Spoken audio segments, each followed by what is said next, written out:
Well,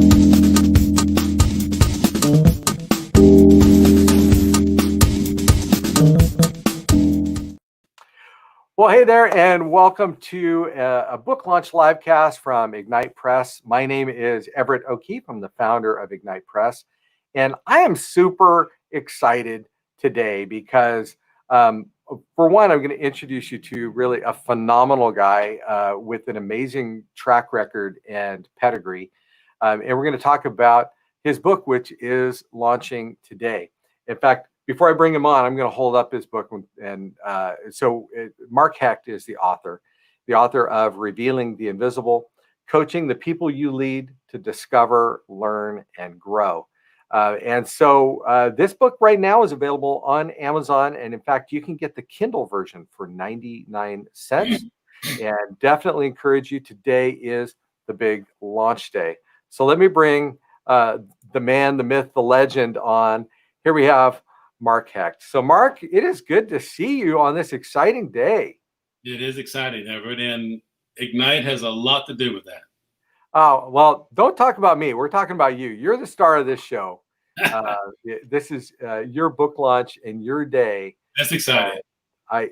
It's very exciting. I have to say, I was thrilled. We finally, you got your copy of the book a few days ago. Ours finally showed up yesterday. And it is the only person that is more excited than us about receiving a copy of this book is you, the author. So congratulations. Mark, why don't you tell us a bit about yourself and your background, because I think people need to know this. Well, sure. So I retired from the chemical industry, Eastman Chemical, headquarters located in East Tennessee, in 2016, after almost 35 years of early HR work and then coaching, leadership, facilitation around the world. And Eastman Chemical sent me to over 20 countries, sites around the world to coach one-on-one, teach leadership classes. And it was just a great career, great experience. And so when I left Eastman, I didn't want to stop and started my own business coaching horizons to continue to influence leaders. All right. So how's that been for you? Because that must have been quite a transition, going from in-house to doing it on a self-employed basis, and probably also gave you a chance to work with people in other industries and other positions rather than those within the organization. What was the transition challenging? The transition was not tremendously challenging because Eastman graciously still wanted me to do a lot of work. So I spent at least 3 of the last 4 years doing a lot of work still for Eastman as an external consultant. And they graciously allowed me to continue to teach and coach one-on-one. During that time, I also did pick up locally some smaller companies, some one-on-one work.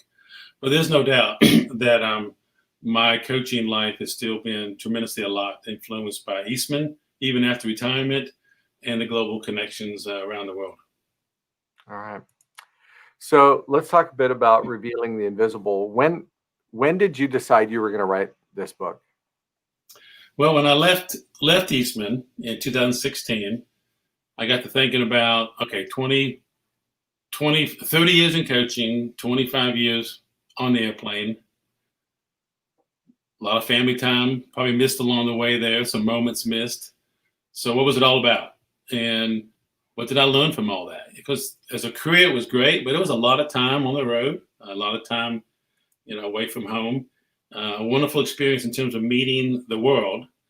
And so I thought, well, I walked with leaders from first level to CEO, multinational leaders, cultural differences. I learned so much. Can I somehow capture that? So I told folks as I was leaving, I'm going to write a book. And I piddled at it off and on for a couple of years. I moved from writing chapters to writing daily reflections. So what you'll find in the book is 30 daily reflections from 30 years of coaching. That helped a lot because I felt easier to write reflections. In writing chapters, it felt a little more like I was an expert and I kept writing and writing, versus reflections was just, here's what I've learned in being around some great leaders around the world. So in January this year, I finally got in a writer's flow, and then COVID, shelter at home kicked in, and then April, I probably wrote 70% of the book and turned around. It was done, and it was time to find a publisher. Wow.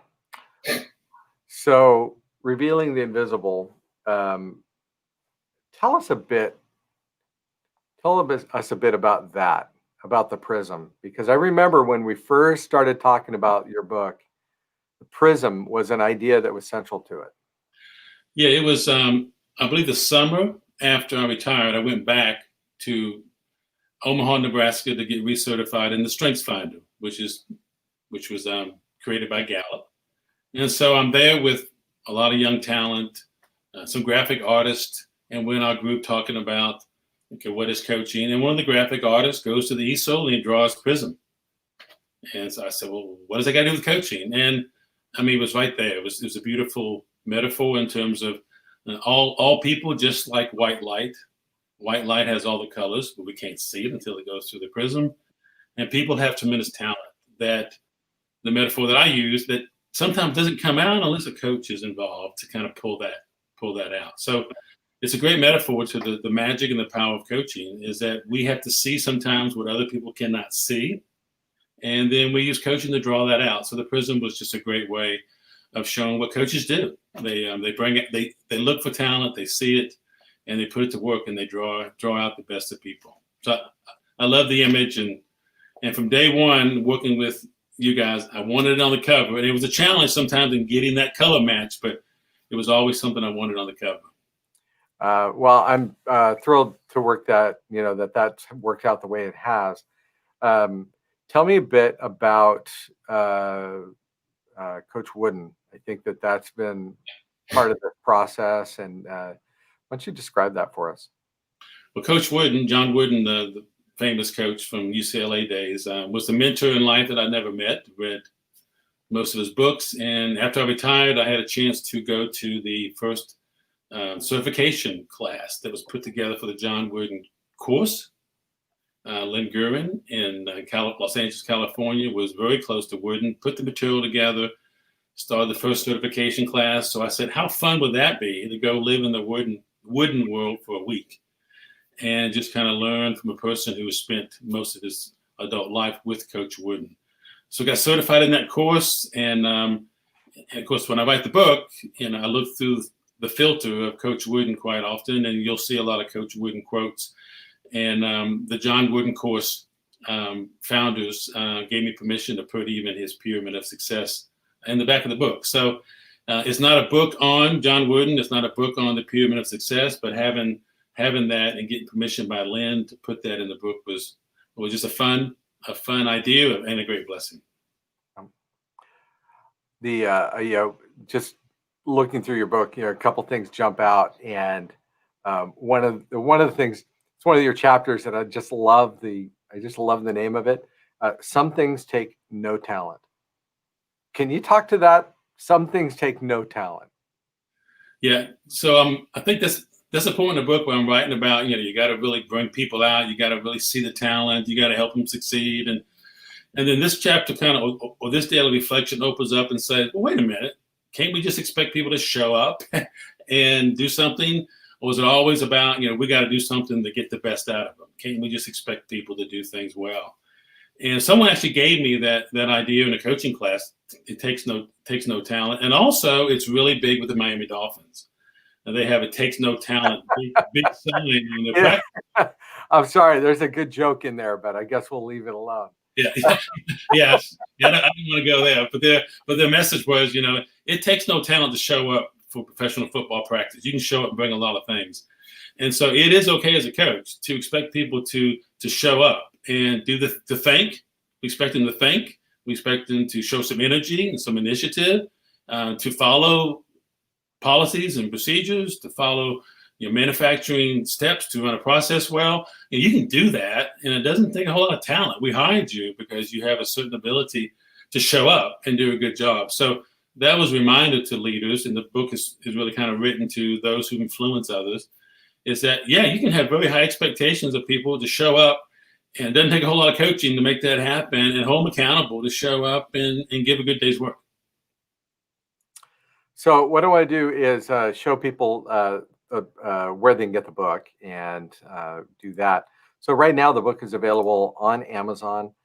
You can get it in paperback or in Kindle version. Now, if you pick up the Kindle version, it's actually 99 cents today. And so that is a launch special. I would encourage you to pick up that. The paperback is also there available for you. Now, by the way, if you don't read Kindle, typically, I would still encourage you to get it because the Kindle version is available really on every device you have. Every smartphone has a Kindle app, every iPad, every tablet, and there are even Kindle readers on your laptop. So feel free to get of course, the version that really meets your needs. But that is available now. So, Mark, do you mind if we go into farm? Do you mind if we discuss that? Sure. So, you've got a key tenet in your book is this acronym FARM, and F standing for focus, the AR standing for awareness and responsibility, and M for mobility. Would you talk to that for those people who are unfamiliar with this, this acronym that you use? Well, FARM was just something I put together from ideas that have been out there, mostly from Tim Galway, who's sort of the founder of performance coaching from the 70s. He was the author of The Inner Game of Tennis and The Inner Game of Golf. And so basically, he brought the idea that ultimately, as focus and awareness goes up, is going to increase people's responsibility, and the role of a coach is to move people to a better place. And so the FARM is actually, or the acronym is actually original with the book. But the components of it are not. And so what has certainly come to a better understanding of me over the years of coaching and teaching, and maybe not always teaching this as clearly as I could, is that ultimately there is a fruit or a product of coaching. And that is basically FARM. And that is increasing people's focus, increasing their awareness, also creating responsibility, and then moving them. Facilitating mobility. So coaching never leaves a person in the same spot. They're always moving to a better place. And so FARM's kind of the product. How do you know if you're coaching well? You're seeing people grow in those 4 areas. Okay. So you've got this book. How do you envision that you will use this book going forward?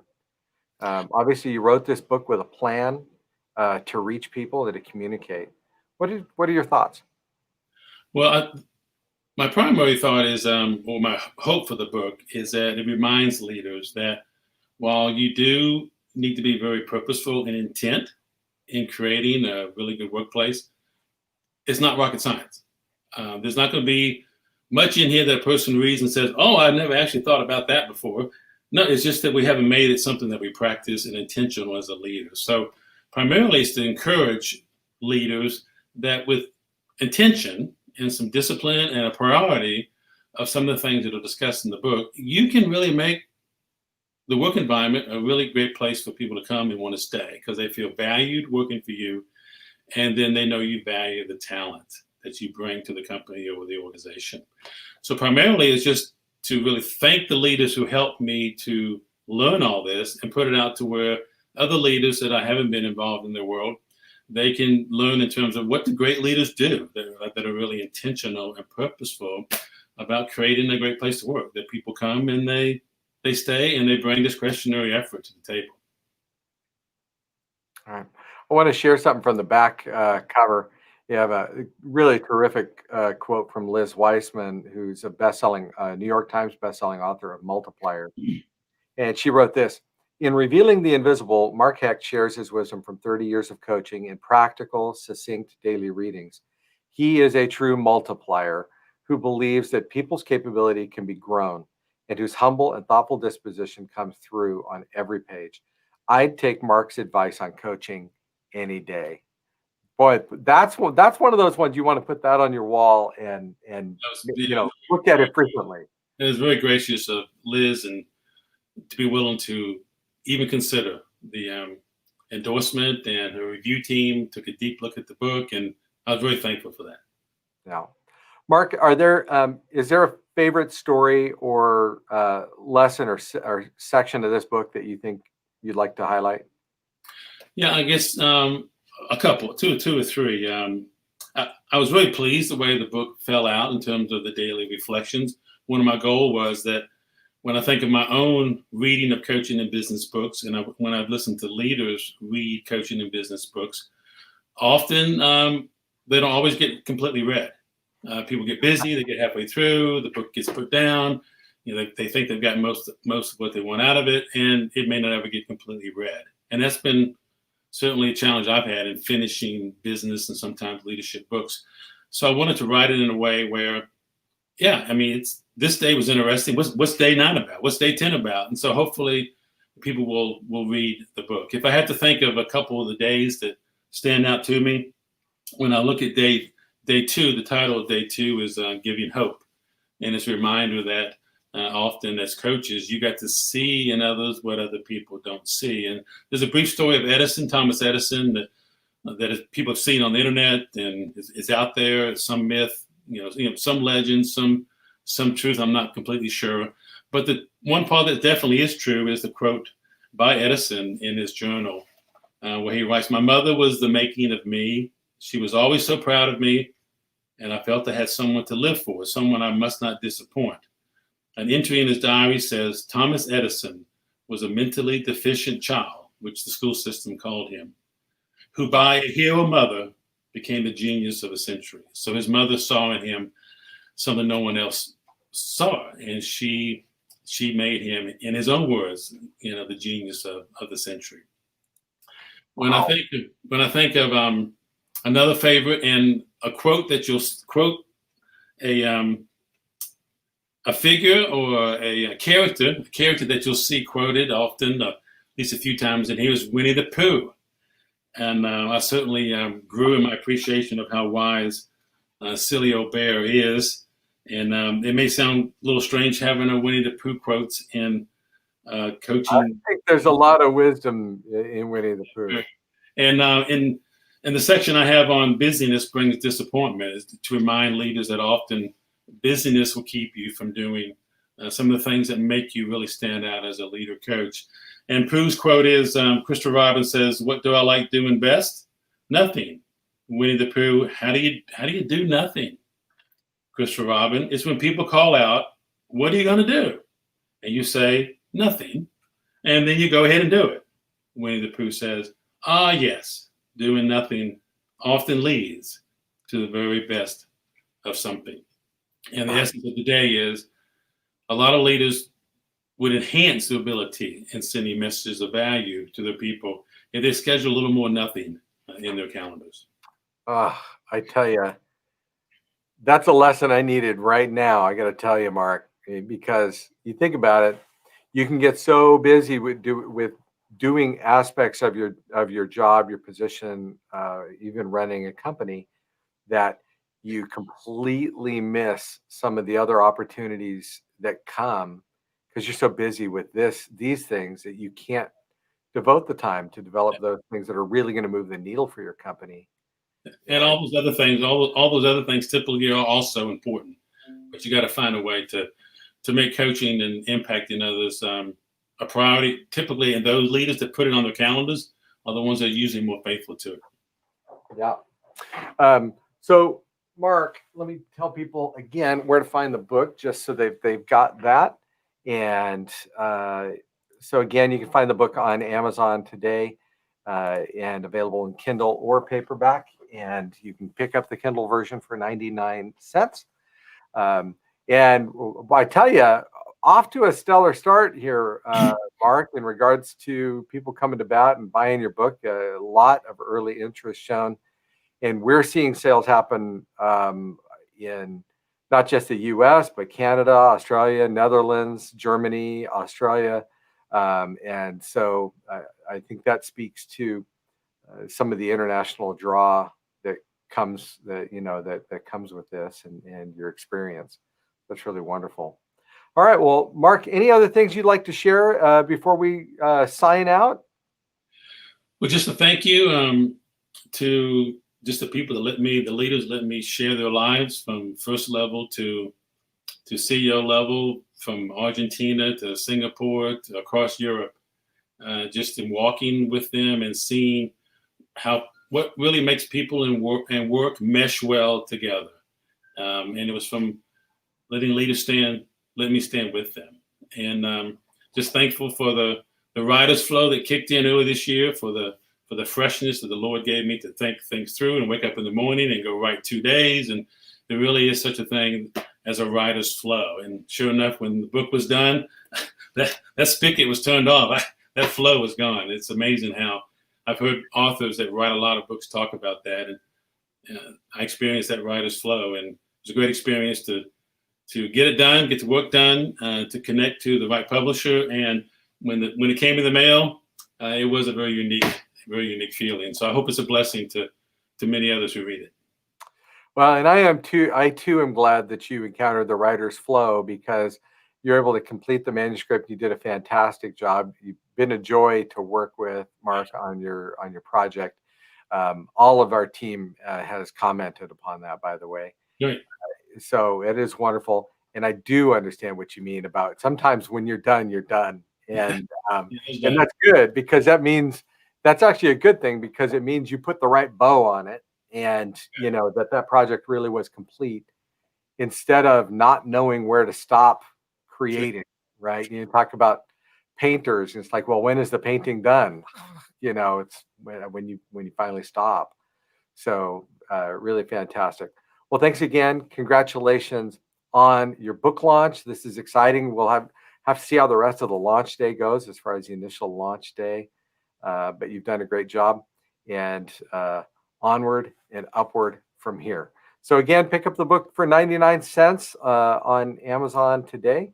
And thank you again for joining us on the Livecast.